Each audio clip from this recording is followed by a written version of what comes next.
can say where the road goes, where the day flows, only time.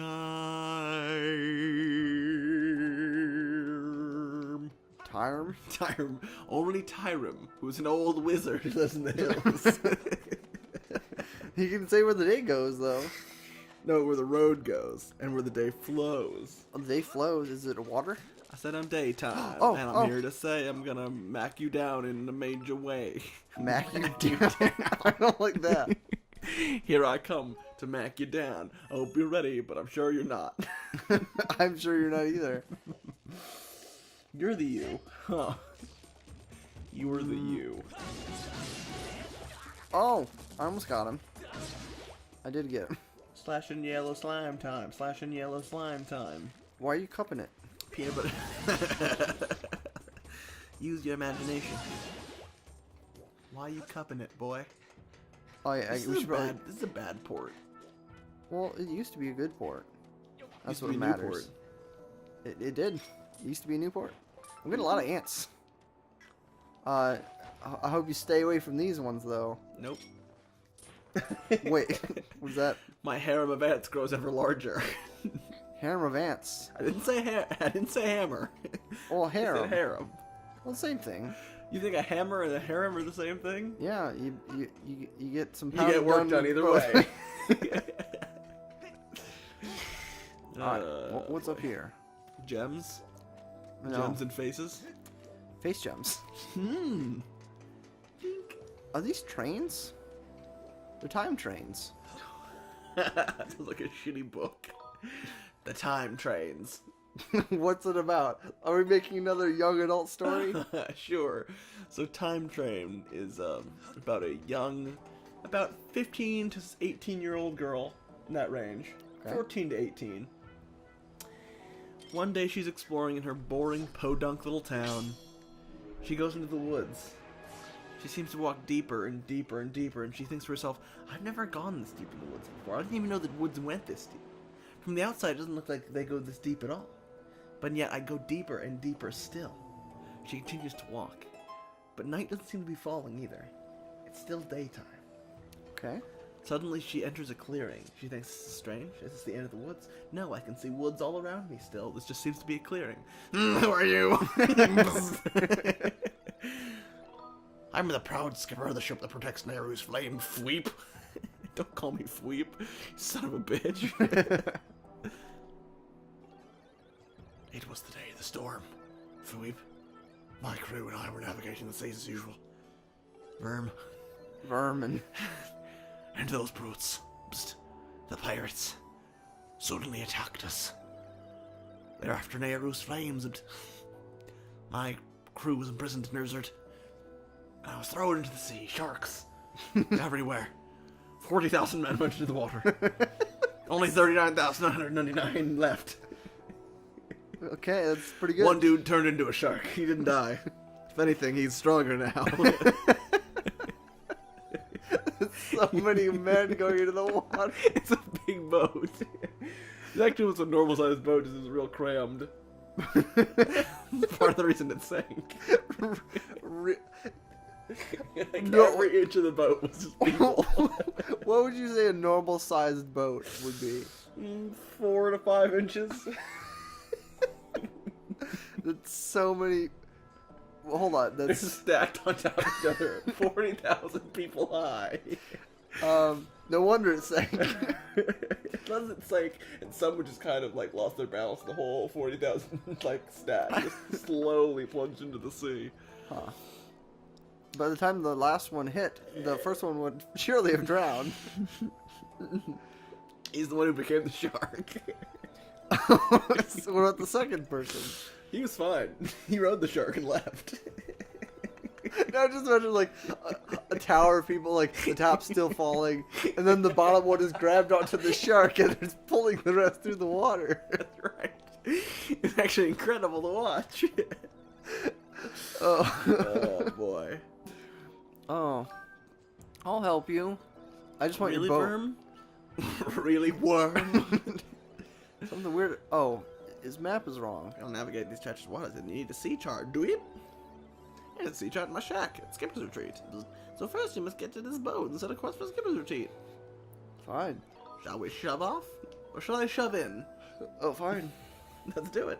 I'm shoving in now, and I'm in. Oh, no. Anyway, so the young girl finds a clearing. Okay. Her name, by the way, is Cardinal Greenfeather. I knew it was going to be weird. But everyone calls her Cardi. Cardi Greenfeather. That's right, Cardi Greenfeather. Okay. So she finds this clearing. She says, this is unusual. She walks to the middle. She feels a faint breeze touch her cheek. Then she turns and it wasn't a breeze, it was a hand. Ooh. A light hand, seemingly made of air. She could see the shape, but she couldn't see the form. She couldn't see that it had depth, but she knew it was a hand. It caressed her cheek. She tried to push it away, but she couldn't, because it was just air. She stood silently for a moment. She said, "Guess I'm not in Kansas anymore." She laughed about it. Good one. It was pretty funny. She laughed for a long time. 15 or so minutes. Just laughing almost silently to herself in this clearing. Eventually she composed herself. She realized, where'd the hand go? She turned around again. Suddenly the clearing behind her, the woods behind her, disappeared. She turned around again. All the woods were gone. She now stood in a plain. Like an airplane? Nope. She looked out in the distance. She heard a sound. She thought she heard a sound, but she couldn't place where it was coming from.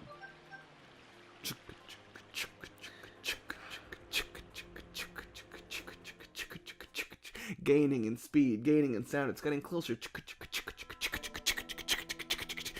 Suddenly, a figure in the distance, a single lone runner sprinting as fast as he can. Turns out he's a beatboxer. An aggressive beatboxer. He's getting closer. She feels a fear boiling up inside of her. The beatboxer's getting closer and closer. He's sprinting at the top of his speed. There's no stopping him now, until suddenly he's inches away until... BAM! He's hit by a train. Whoa! Where'd that come from? Exactly. She looks around. Where did this train come from? The train slows to a halt in front of her. She looks out in the distance at the front car. A small man jumps out of the train. She thinks, surely this is a trick of the eye. That he's just very far away. It can't be this small. That would be crazy. Impossible. Of all the impossible things I've seen today, this would be the most impossible, how small this man is. But he gets closer. He seems to be getting smaller still as he gets closer. She thinks, this is impossible. This is impossible. She laughs for another 15 minutes. Until finally, 15 minutes has ended and he's right next to her. Turns out he was like an inch tall. She reaches down, she picks him up, puts him in her hand, brings him up to her face. He says, "Excuse me, ma'am, this is very demeaning." And she says, "I'm sorry, do you want me to drop you?" And he says, "No, I'll die at this drop." At this drop? That's right. She corrected him, too. That's what she said at this drop. He's like, "Shut up. These are extenuating circumstances. I'm sorry I'm not speaking as clearly as you might like, missy." And she said, "All right, let's calm down. What is this? Where am I? What's happening?" And he said, "This, my dear." And she said, "Please don't call me my dear. It's demeaning as well." She said, "I'm sorry, ma'am." She said, "I'm only 15. I'm only 14 to 18. I'm not a ma'am yet." 14 to 18? Yeah. She says, "Fine. What would you like me to call you?" She pauses for a moment. "Cardi," she says. He says, "Like the sweater?" She says, "No, like the bird." He says, "Ah, that's no better." She thinks about this insult for a moment. She moves on. She decides to look past it. She's the bigger woman here. Literally.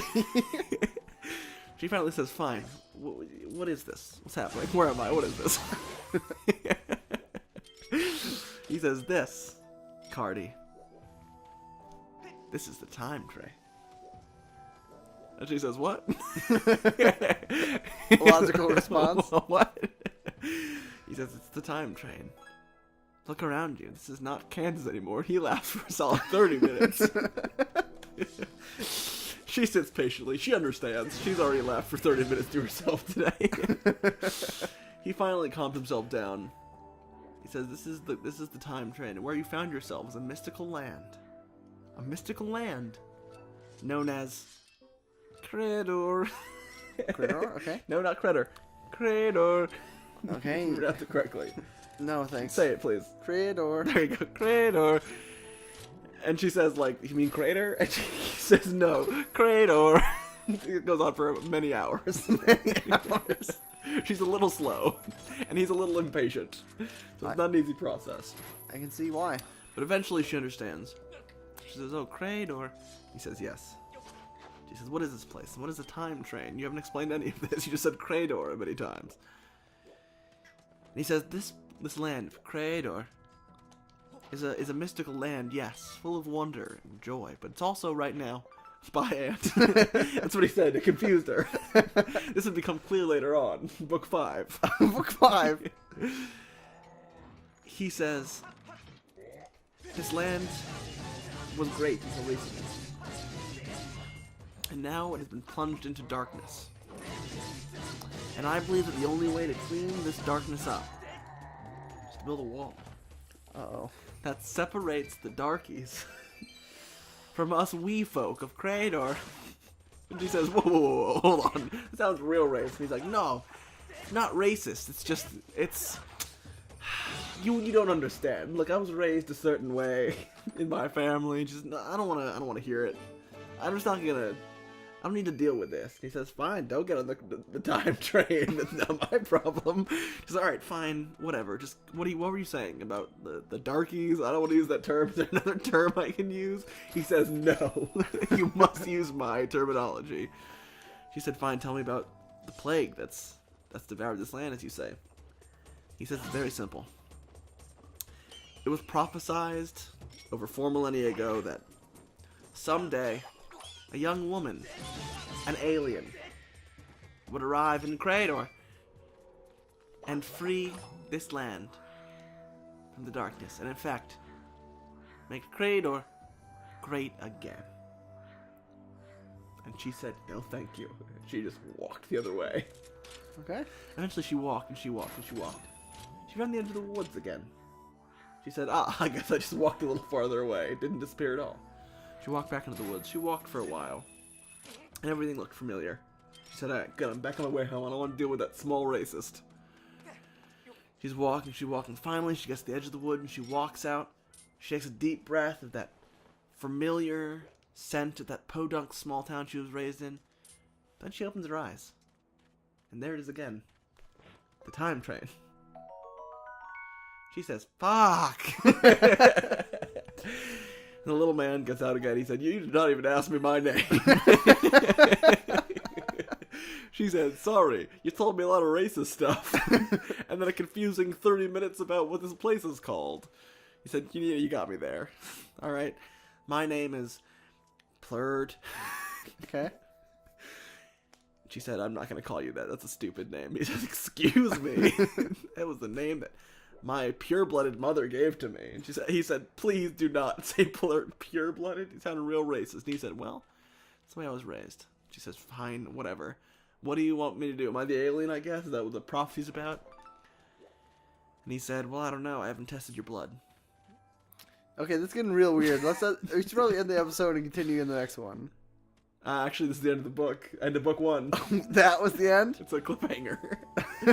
Does young Cardi Featherbottom Green Green or Feather? something. Green Feather, yeah. Offer her blood to make sure that she is pure-blooded enough to save the land of Credor, to make it great again. The world may never know. What was it the slogan of? Tootsie Pop. Tootsie Pops. How many times did we reference Tootsie Pops? A lot. And the fact that I couldn't remember that was the slogan for it. But you know what? That just happens to be our sponsor today. That is fortunate. Or unfortunate, because I feel bad. I couldn't remember the slogan today. You should feel bad. Tootsie Pop, a whole new kind of bubble. Fuck!